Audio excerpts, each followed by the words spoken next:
The huff cough. The huff cough is different from a regular cough. This technique is taught to people with chronic obstructive pulmonary disease, also known as COPD.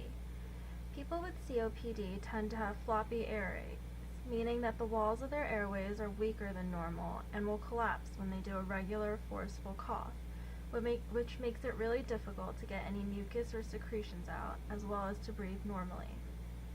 So the first step in performing a huff cough is to take a few regular breaths. You're going to follow that by taking a deep breath in and keeping your mouth open in the shape of an O. And finally, you're going to huff out. A huff is kind of like making a ho noise or pretending to fog up a mirror. The sound should be really breathy. So I'm going to demonstrate. So first I'm going to take a few normal breaths.